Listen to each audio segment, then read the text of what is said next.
Everybody talks about the high moments, the mountaintop experiences, but nobody talks about fear in business. And that's what we're going to talk about in the Founders Table today. Welcome back to the Founders Table. We're really excited to start season 2 today. Stefan, what do you think? Man, I'm excited for the conversation about fear in ownership and leading businesses. This can be a conversation whether you're an employee, employer, across the board, a husband, a spouse, with families. Fears are one of the main things that slow us down in our goals. But more importantly, I think it's important to understand how we can utilize the fear to push us forward. Yeah, everybody faces fear. It doesn't matter who you are. It doesn't matter if you're the world's biggest CEO or you're a janitor doing blah, blah, blah. Like nothing matters. Everybody has fears. And I think it stems from everybody has different backgrounds when they grow up and when they're young adults or when whatever that is. And like something that I've learned that's really important with fear is like it's different for everybody, right? Like, of course you fear losing everything and failure and the things that everybody thinks of, but like even like the little things, one person may have a fear, like it may be debilitating to one person at this spot when somebody else's debilitation fear might be way up here for that. Mm-hmm. And I think that's really interesting because when you own a business and you work with people and you're around people, you got to know that or understand that for people. And just because this is where they are, that doesn't mean their fear is not just as big as if yours was a max fear. When theirs is a max fear, yours is a max fear, and that might not be the same level to understand. Oh my goodness. It's such a big and important thing to understand about working with employees or agents on the team, understanding, everybody comes from a different playing field, growing up, business-wise, understanding-wise. And so you're totally right. You personally have been through things that I probably couldn't even imagine. And now that you've been through them, you're like, okay, this isn't as big of a deal because I made it through. Mm-hmm. I'm still here. I'm still moving. And now I can learn from it and grow from it and take the next step. Yeah. And I think as people gain wisdom in years in business and years in life, what 20-year-old Drew or Stefan or whoever's listening thinks is a big deal, when they get to 30, that big deal may not even register anymore. And then when you're 40, it's the same, and 50, it's the same, and I think that's where the wisdom comes in from this stuff. And I think that's a lot of what Founders Table is about, is taking years and years of business experience and trying to condense that down and help people propel themselves and be a more well-rounded person for a lot of different things. So I think fear today is a great conversation. I think it's a really good thing. I think it's definitely one of those foundational blocks of being a business owner or starting a business or running a business that if you're dumb enough to own your own business, you're going to have to figure it out. So one of the things that I love about the conversations we have, we intentionally pick out people that have built businesses that are in their 60s, 70s, 80s that have done this thing. Mm-hmm. And you have conversations with them about not only fears, but anxieties and how they built things.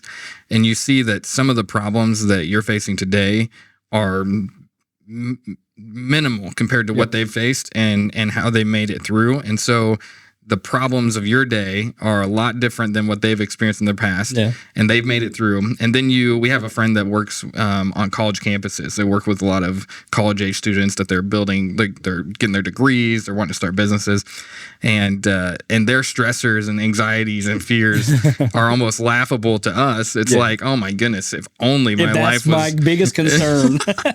And it's the same way that those 80-year-old business leaders feel about us, and they probably are chuckling sometimes because they're like, oh man, that's not something that you even really need to be concerned about. Yeah. Now, fear is a God-given gift because there are certain things when it comes to running out in front of a car in the street for our child or, touching the stove. There are certain boundaries that fear is in place for so that you aren't just doing things completely willy-nilly and just going all out and throwing it all away. Yep. So there are good boundaries in fear, and it's good steps to understand and have the wisdom and growth and knowledge of where I want to lean into this and where the fear is either holding me back or helping me to set boundaries. So it's not like you just have to throw any fear away. That's not what we're saying. And I think a life without fear, you're arrogant. And if you're arrogant, bad things happen, know, and I think that's where you got to balance the fear with preparation and different things, and we're going to go over that here in a second. There's 5 or 6 steps in my mind that you could look at fear and break things down, how to get over it. And then there's people that just send it and see what happens. And that's cute when you're 6 years old on a dirt bike and you hit a jump and it was funny, you wrecked. It's different when you're 40 years old or 35 years old or 25 years old trying to run a business and be in a real situation and have employees. It's not so cute. Yeah, you can't be as reckless in those moments. Yep. So the big thing to me is what every business owner has to understand is bad stuff happens, period, in life. We could go, in my mind, there's really bad things that I've seen happen to other people in their lives, really bad things that have happened to my life. Bad things going to happen and you're never going to stop it. It's always going to be there, right? The Bible talks about it. There's tons of information on that. So I think you got to accept to some degree, bad things are going to happen no matter what we do as a business owner. If we do the things behind it to be responsible, they're still going to happen, but hopefully we're going to mitigate some of them. And hopefully as a good, wise person, you're going to make better decisions quicker and faster. Now you're still going to make decisions that are wrong, and that's okay. That's a part of being a business owner. Yeah, absolutely.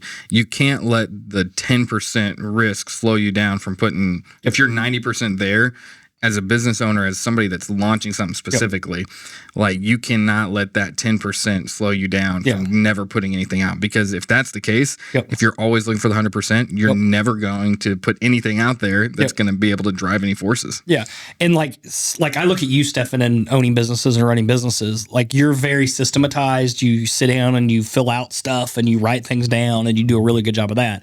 I'm on the other spectrum where it's just like, let's go. Send it. Yeah. And as Drew's gotten older, I've definitely leaned your direction on that. And I know the gaps and the problems that I've caused in that world.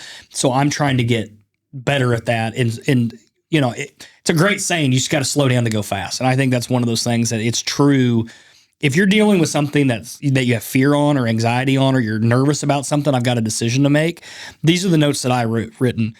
The big thing with fear to me, to combat fear, you have to have courage. Fair? 100%. So what makes up courage? So this is my list of courage. Faith. We believe in God. We're going to do things morally and ethically. We're trying to do them for the right reasons, things like that. So faith. I'm going to lean on faith. Number 2, learning. I'm going to research it. We live in a time that my phone's over there, but you've got a whole... you could do your phone right there is a gateway to every piece of knowledge on Earth, right? Like, this literally is more technology than what got NASA to the moon. Yeah, if they went to the moon. but that's we have another the game. Technology right here at our fingertips. Absolutely. Yeah. So learning, there's no excuse these days not to learn. You could pay to join somebody you like on YouTube to learn stuff one-on-one. There's a million things. Oh, TED Talk. There's so much learning you could do. So learning. So faith, learning. Relationships. I think having good balance in relationships, you are who you are around. Look at the 5 closest people that you spend most of your time with and tell me you're not with them. You know, and that is a big deal. So if you are around, if you look at your 5 closest people that look at your phone, look who you talk to all the time, look at your favorites. And if those people that you're around are making decisions that you don't think you should be making, you probably need it's a whole other conversation, but you are who you're around. So you need to look into that closely. So if you have faith, learning, friendship and relationships, discomfort. I think the most underrated thing on earth is being uncomfortable. I love when we train new employees to put them in uncomfortable situations, not chaotic situations or bad situations, but uncomfortable situations. Because if you don't feel uncomfortable, you are never learning and you're never gaining. I look at me with mountain biking. If I'm not uncomfortable looking at this jump or going down this trail, I'm not getting any better. Yeah. It doesn't matter what you apply that to in business and anything. If you're not uncomfortable a little bit. Oh, it's in fitness in every single aspect. In order to see growth, you have to get yourself in an uncomfortable situation. Yep. If you are not in those situations, you just won't have the opportunity to grow. Yep. So 100% there. Yep. And the fifth and final thing, 1, 2, 3, 4. Yeah. Fifth and final thing is preparation. You got to prepare. If you're going to make a big decision, something that's fearful, you got to prepare and do that. And to me, that's where going back through all those happen and then figuring out what the right situation is. So if you're wanting to prepare, maybe that means write it down, Drew. You're so gung-ho just to make a decision and go. If it's truly something that you're worrying about or stressing about, write them down, see what to do. And then maybe you go back to your relationships. Maybe you go back to your faith. Maybe you go do some extra learning. Maybe you look at something that might make you uncomfortable to try to figure that out. A lot of that discomfort comes from taking that next step and making a decision. Decisions a lot of times are uncomfortable. So that's when you rubber meets the road and you got to make a left or right decision. So to me, courage, when you want to me, the responsible way to have courage to make a decision that you're fearful of: faith, learning, relationships, discomfort, and preparation. 1,000%. And I think in our day and age, culture-wise, with social media and the pros and cons of having knowledge at your fingertips, it seems like all you see are the wins that other companies have, that other people have. In real estate, it's so high and low in so many areas. So you only see the high moments of these companies and just across the board. And it makes you feel like, man, am I not accomplishing what I need to? And it brings this fear in. It's like an imposter syndrome. Yep. I was just listening to a mastermind with a Harvard, or maybe it was a professor at Stanford. He was talking about imposter syndrome. And he was actually saying, if you don't have imposter syndrome, then you're probably a psychopath. Everybody you are in the room with at some point in some way, they feel like they don't belong in that space. One of my friends that I was, we went fly fishing a couple weeks ago together. He was an employee for me for a long time. And he came to me and he's like, I have big time imposter syndrome. And like at the time, I'm like, I don't even know what that is. So like, I did research and looked at it. And it was funny because a couple weeks ago we were talking about that. Like, hey, you remember when you came to me and did that? And we were just kind of bouncing stories back and forth because now he's super successful. He's in a different industry now, but he loves it. It doesn't even matter, but he does farm and ag stuff and he gets to breed chickens and like different, genetics with that, and like he nerds out on that type of stuff, and he loves it. He thinks it's the coolest thing in the world, which I'm sure it is. Not my cup of tea. But he manages a number of farms around here now. He's got like 40 or 50 farms that he's in control of on how they raise the birds and do the things and blah blah blah.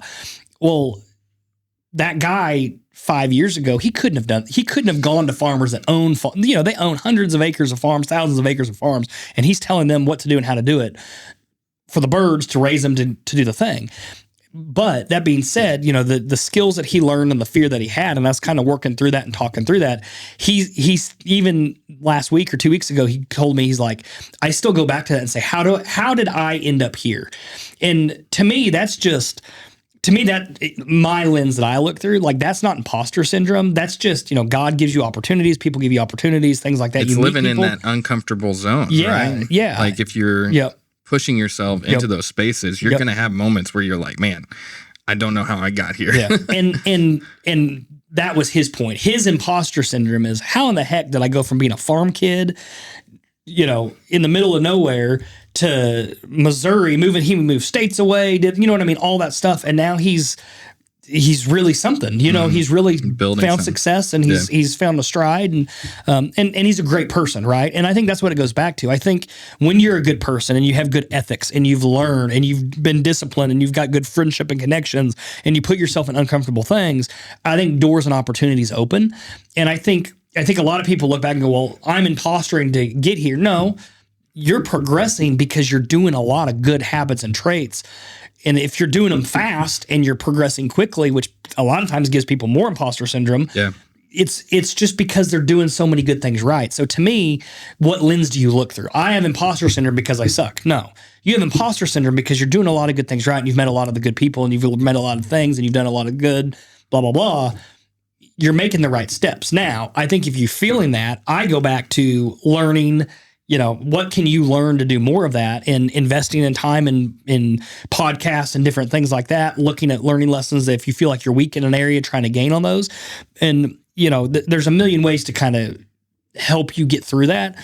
But I think at the end of the day, when you go back through, if that's a fear, because I kind of break all those down into one thing, which is the fear bucket. If you go back to our 5 things: faith, learning, friendship, discomfort, and preparation, you're going to mitigate a lot of those problems just by working through those 5 buckets from that standpoint. So I loved a second ago you were talking about Facebook, social media, things like that. It's the greatest thing in the world and it's the worst thing in the world, right? And what I go to, like with whether it's imposter syndrome or running a business or whatever it may be, what is your yardstick? What are you measuring yourself to?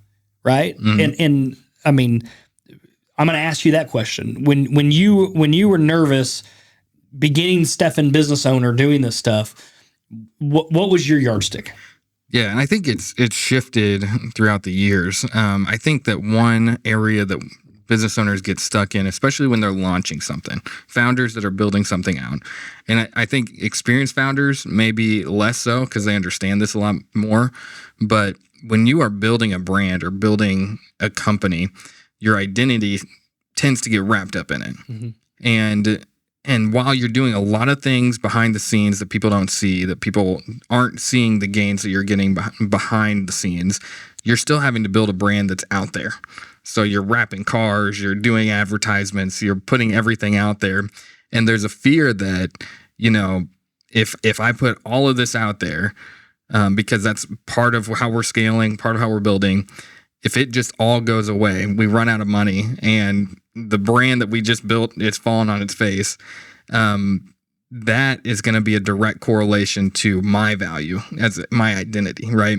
And I think that the fear in that it's 100% out of pride. It's out of what other people think. Mm-hmm. And as a business owner, you really just have to get beyond that. You can't really care about what other people think in two ways, whether you fail or when you're putting yourself out there, like you can't let people bring you down or slow you down from doing that as well, on either side of it.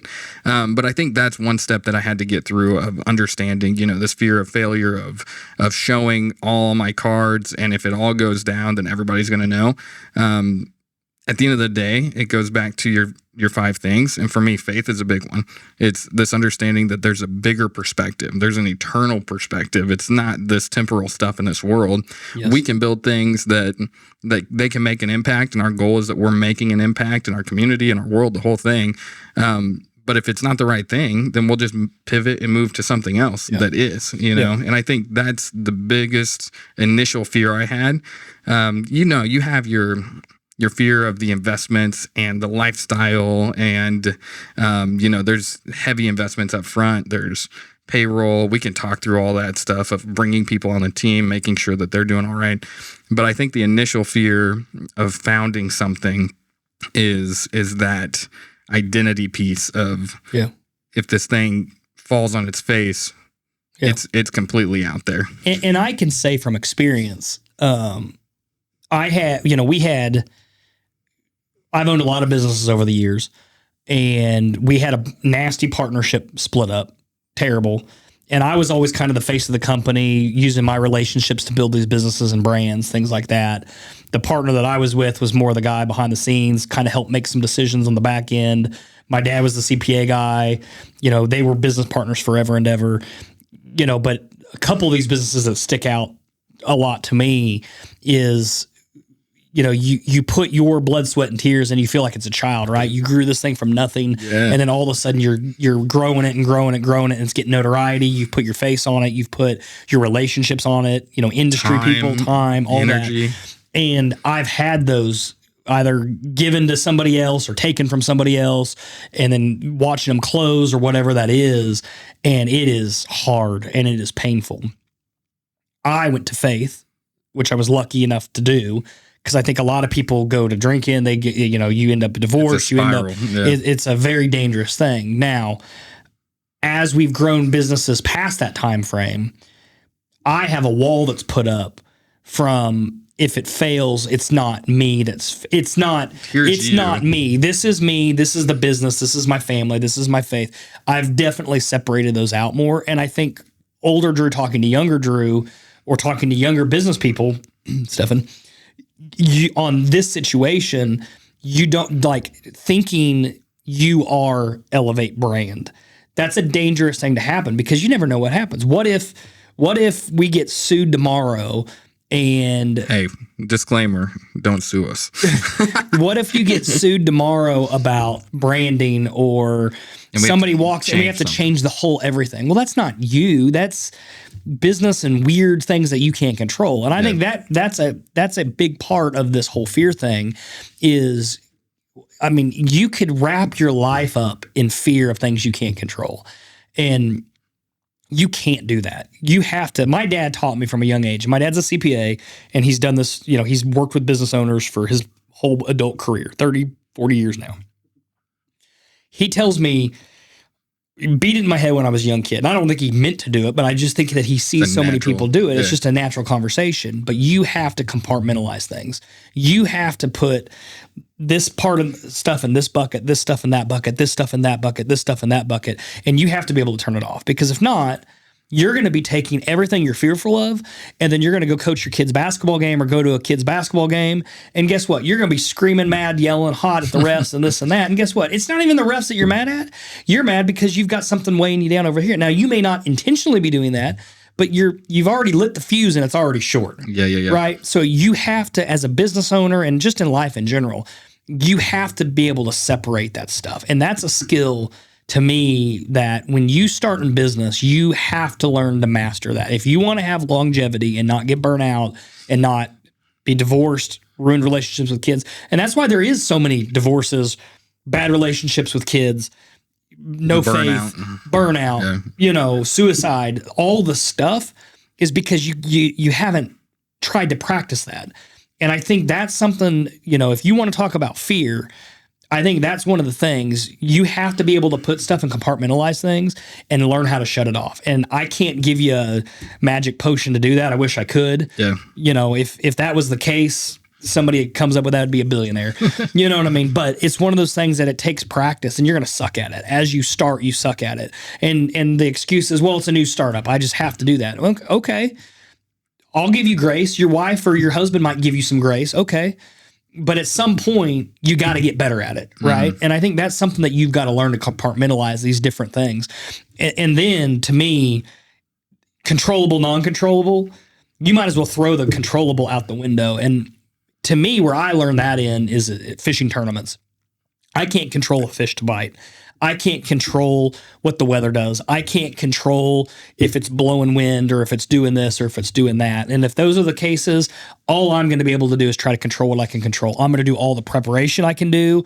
I'm going to do all the learning I can do. I'm going to talk to my relationships. I'm going to put it in God's hands, and I'm going to prepare, and then I'm going to go send it and see what I can come up with, right? Like, that goes back to the thing. Like, when you really boil it down, that's what it's boiled down to in my mind. So if you can't control this stuff and you're fearing about it, that's where you need to go to your relationships and people that you trust, and you need to go have conversations with that. Like, I'm struggling with. Let's lean more into that controllable versus non-controllable. Yep. When it comes to like a business sense, what are some examples that you've seen?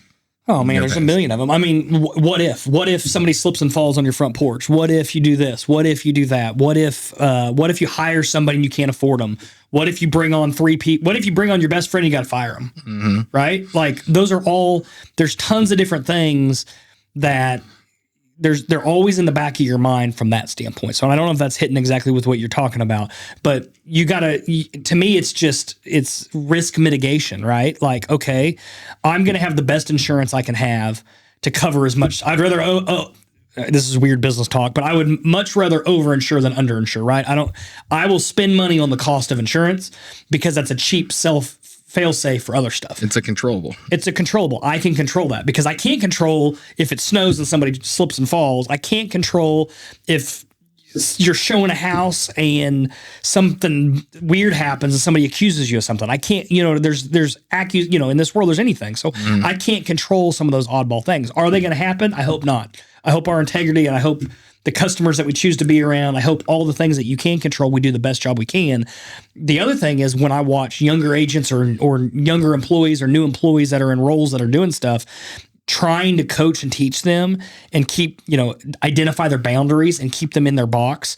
And that box grows. Like you were saying a second ago, like, as I get older, I get better at this, or as I've been a business owner longer, I get better at this stuff. Of course it's going to grow. Yep. When you have young employees, if you put them in a bad situation, you don't know the decision they're going to make.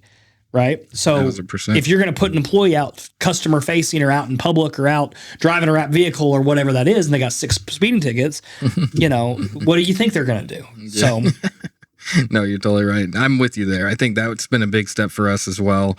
My understanding is if we are worried about the non-controllables about in our industry, it's the interest rates, the market temperature, what's going on. if your that's image. our I think that's fear- probably one of the biggest things is image. Oh, yeah. You can control your image when you post stuff and when you do stuff, but what car you drive and what watch you have and what clothes you wear, and not that you can't control that, but to me, that's dumb. Like, I just don't get into that. Like, I look at to me, it's all nuts and bolts of business, and maybe that's a failure. Maybe it's not. I don't know. But like in real estate, like that's a thing, right? Like how you look to all these people and do things like that. I'm a pro driven guy. I would rather do business with a super pro, and I've been around enough wealthy people. A lot of them you're never going to... You can't tell. You're not going to know. Yeah. And if you do know, maybe that's a sign. You know what I mean? So it's just one of those things to me. Like that type of stuff doesn't register to me success or failure. But as a younger business owner, you start a business because you want a nice house. You want to take care of your family. You want to go on vacations. You want to have time to go enjoy. You want all that stuff. So what do? Obviously, if that's your mindset, guess what? The algorithm's kicking you stuff every day about that, right? Yeah. I only work out with $150,000 plus wage earners. Well, I got to work out with that guy then if I want to be this, no, like the whole world does that. And that's your measuring stick. And that's kind of like my next segment that I wanted to talk about is like, what's your measuring stick with that? And I just don't feel back in the day, it used to be, I think people wanted to have a problem. It wasn't so forward facing. Everybody didn't see you on social media. There wasn't the info right in front of you to where you couldn't. And the quick knowledge stuff like that, like you may have been a member at a country club or had a lake house or whatever, but before social media, like a lot of people didn't even know you were there unless you were there. Yeah. Right. And now, people are taking selfies and doing this at the pool or Renting at the lake house. Supercars to do videos in. Yeah. So we're going to do that. That's what we're going to do. But yeah, I think you got to look through the lens of what's your measuring stick. Is it happiness? And it's not always money. Like that's the one thing that I want to instill. And that's one thing that I'm super thankful for us for at least Elevate. We've got a few businesses rolling, but we've always, for every single thing that we're building, we have a North Star on, and we have our mission, and we have our focus. And that becomes the filter of the decisions we make, of what we're doing, where we're spending our money, where we're investing. And so when it comes to that comparison game, if the comparison game of seeing what everybody else is doing is our measuring stick, then we're always going to feel like we're behind or whatever, or it's going to make us feel better about ourselves when we probably shouldn't. Yep. But if we have the mission, we have the guide of these are the steps that this is our North Star, and this is our filter. I don't care what the outside world says or does or thinks about us. These are the filters that we're gonna focus to. Then that becomes the measuring stick of our success outside of any exterior thing. Yeah, that's the key to it, I guess, and no pun intended. But I feel like you're stealing my notes over here. Bring it. I think we look at like what's the measuring stick? Is it happiness? Is it money? Is it time? Whatever that is. And that leads back to what's my North Star. And we've gone over that in multiple videos. But I think when you're talking about fear specifically, if you're going back to fear and you're afraid to make a decision, well, I got to make a left or a right decision, whatever that is. What's your North Star? Go to that. All right. This is my goal. Well, does that answer the question of which way you should go, left or right? Yes, no, maybe. Maybe. All right. Well, let's prepare. Let's go to faith. Let's go to friendship. Let's go to discomfort. Let's go to preparation. What does that lead you to make that decision? All of a sudden, it becomes a lot more clear when you apply those 5 principles with your North Star. That ought to give you a decision left or right a lot quicker. And you're not making an emotional decision at this point. Exactly. It's through the process. Yep. That's one thing about our industry in real estate is that it's a highly emotional transaction a lot of the times. There's different things in life going on, new marriage, loss of a loved one, retirement, whatever that is. And for the client, there's a lot of emotions involved in that. And for a real estate agent, you're the one that doesn't have the emotion involved. You're the kind of the level head that's like, we will wade through the emotion. Yeah. Here's a clear next step. Yep. And the same is true for the business owner. Yes. 100%. No matter what's going on, which it's really, like you said, when your identity is tied to a brand or what you're building, it's that muddies the water. So you've got to have that compartmentalization of saying, this is what's going on. Here's all the emotions. Let's take that aside. Let's look at our North Star. Let's look through our process. Now it's not an emotional decision. Now it's not a end of the world decision. It's like, okay, this is the process. These are steps we'll take. A lot more clarity. And when you're walking in clarity, then that takes out a lot of the fear because you can see the path. Yep. And a few videos ago or podcasts ago, we talked about, I think there's new versus old business owners, right? Like the style of business. And I think, again, real quick, when you talk about young people working for you, oh, they all suck. No, they want to see. They've got every bit of content and information on their phone. They've grown up with it on their phone. They don't remember life before an iPhone. They can get the information and the access they need instantly. So if you're going to run a business as a business owner, you got to have transparency. That being said, it's still important to me to lead with grace, lead with poise, lead with being a systematized, we have a process behind that because you can always go back and measure it, right? If it's trackable, traceable, and measurable, you could fix these errors, things like that. So at first you may have a decision and you say, well, we got to make 100 decisions a day, 200 decisions a day, 500 decisions a day, whatever that is. Well, first off, I'm going to say, if you're making that many decisions a day, maybe you've made a lot of decisions and they're always coming back to you, or you haven't empowered people around you to make decisions. So then guess what? You have to make snap decisions, and maybe that's not the right decision all the time. Yeah. I'm also not saying that you have to go have a 5-day process because you don't have time in business a lot of times to sit down and review and so you do don't all want these a committee for every decision? We don't need a committee for every decision, but there's a balance in it. To me, I look at stuff of like, is this a tenant? Is it going to matter in 5 years? Is it going to matter in 3 years? Is it going to matter in 1 year? Is it going to matter in a week? Is it going to matter in a month? Is it going to matter, a day? How big a decision is this that I have to make? Well, obviously we want to make the right decision. Is it a huge crisis important decision? If it's a longer, big, important decision, well, maybe you put more effort into it. Time, right? Like there's always the time factor. How much time do you have to make the decision? Is it right this second? Hey, let me think about it, get back to you. It's probably one of the most powerful statements you could say to anybody. Let me think about that and get back to you. You at least put it off for a few minutes. Well, I got to know now. We got people standing around. Give me just a second. I'll shoot you a text. I'll call you. I'll come find you in a second. Yeah. Then you could clear your head and think a little bit and not get persuaded or influenced. Now, you may want to consult with whoever's asking the question. What do you think? What's this? What's that? What's our North Star?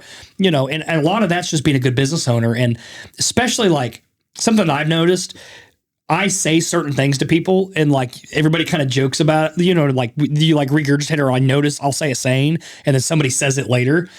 If your saying is your North Star, what guides you, or one of your principles, they know, then it starts to become their principle and that person's principle, and then it starts dictating these decisions. Could be good, could be bad. But if you're doing it based off the 5 things and you've really thought about it, you've made a good North Star. Yeah. Now all of a sudden you're seeing people saying stuff that you would say or that you've said based off knowledge, experience, history, passion, whatever it is, discipline, time, wisdom. And now they're starting to do that, right? And as a business owner, isn't that what you want? Is the people around you to make good, wise decisions? Absolutely. It's a culture thing. And some of that is, it goes back to us as leaders. Are we doing the things that we're asking our team to do? But I mean, like companies like Chick-fil-A, they've got these figured out to where they can onboard somebody, bring them into their culture, and through that process, they know exactly how to respond. They have a flavor of how they respond to certain things. And we can do the same thing in whatever industry we're in. Yeah. So. And you should, truly you should. If you want to be a well-structured, good, organized business, it takes a little time. It takes a little bit of effort. But I can tell you this, ChatGPT and whatever AI you use, you can lay out a lot of stuff. And that goes back to putting employees in boxes, right? I've got a young salesperson, right? This is their first real sales job, or they've got minimal sales experience, or they don't know my business. How long would it take you to go into ChatGPT and say, I've got a new salesman, help me write the principles and guidelines of our business that we use, and here's what they are, here's our website, here's this, here's that, here's another company that does it well. I want you to mimic Chick-fil-A's principles and guidelines. You could throw that in there and you can get it pretty daggum close. And then you can throw it in Word and you can edit it, and then you can throw it back in ChatGPT and fix it, tweak it and get it done. And in 10 minutes, 20 minutes, you could build a box for an employee that should know. I mean, even it's always like, to me, it's 80-20. If I can get my employees to be 80% of the way there, I'll handle the last 20 in those roles. So if I can build a box to keep them in the 80% and then they need to come to me for the 20, I'll coach them on the 20 over the next 2, 4, 6, 8, 10, 12 months working for me to get them better and better till we need to do that, right? Like we've done that with our agents. Like this is your guidelines, principles. Here's what you need to be doing. Here's what your job role looks like. How many people in real estate actually have something like that? Not very many, in my opinion. Yeah. How many people in a plumbing company have that? Probably not very many, in my opinion. So, For sure. And I heard somebody say, I forgot who the author is, but the quote was, clarity is kindness. Yeah. And how it relates to our conversation is just like that. If we have people on our team that have a clear expectation of this is where we're headed, even if it's a hard conversation, it's still better than letting it just wager on. And when you have those hard conversations that are festering, that's another avenue that brings fear into your mind, is that you're now looking at every worst case scenario instead of just dealing with it with clarity up front. And so for me, that's one thing I've learned as well, is like difficult conversations.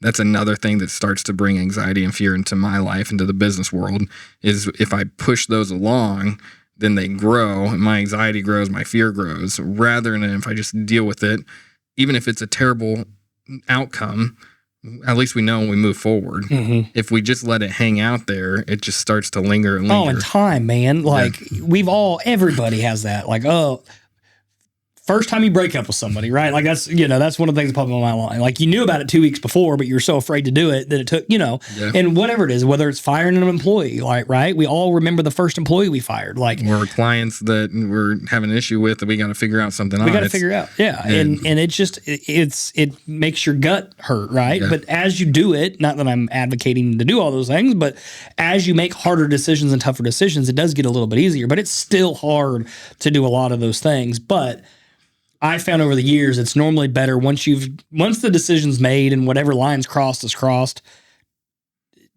just get it done so you can have a clear mind and move forward. Because normally in business, like even the hard conversations with people, or when you go, oh, this could go really bad, most of the time it's never as bad as you think it is. Is that fair to say? Like when you have to make a decision, have a hard conversation with somebody, our minds tend to make it worse than what the outcome truly will be. Yep. And you always go to the worst case scenario, blah, blah, blah. So, and then again, if you're doing something, if it's a termination of an employee or whatever it could be, terminating a client, whatever, if you go back to those 5 principles, you're probably, if you keep it in check, you're probably going to be okay, and you're going to mitigate it. I've only had a couple really bad termination experiences. I've only had a couple really bad get rid of client experiences. Most of the time it's kind of amicable and mutual, and they kind of, everybody kind of feels the same thing. So normally it's not as bad as you think it is. Agreed. So let's land this plane. But I think it goes back to those 5 things. Can you mention those again, just when you're dealing with this fear? So I think we have big fears that are overarching, failure, whatever that may be. I think you got to look at your measuring stick and what that is, and where are you getting your information. You can't measure on comparing to others. I think fear is measured by expectations a lot of times, and where are you setting your expectations? I think with that, you need to set your expectations based on your North Star. And to help with your North Star, you need to go, in my opinion, with fear. To combat fear is courage. The 5 things of courage are faith, learning, relationships, discomfort, and preparation. Love it. That's a big thing. So if you're dealing with fear, if you're dealing with something in your business, turn those 5 things. Faith gives you perspective that this is not as big of a deal as we're letting it be in our lives. Relationships are going to help us to see people have made it through this. They are going to have wisdom that help us walk through it. There's tons of guidance when talking to people that have done it before and that you're walking with, and having the preparation and learning ability to, come prepared and understand where you're at in your situation. But don't get there not prepared. Don't get there and just have to wing it. That's going to bring fear. So thank you so much for watching the Founders Table podcast. We're really excited to have you. If you like this show, please like and subscribe. If you have questions, comments, if you think we're dumb, if you think we're smart, put it in there. We want to hear from you. We want to hear from everybody. So thank you so much. Have a great week.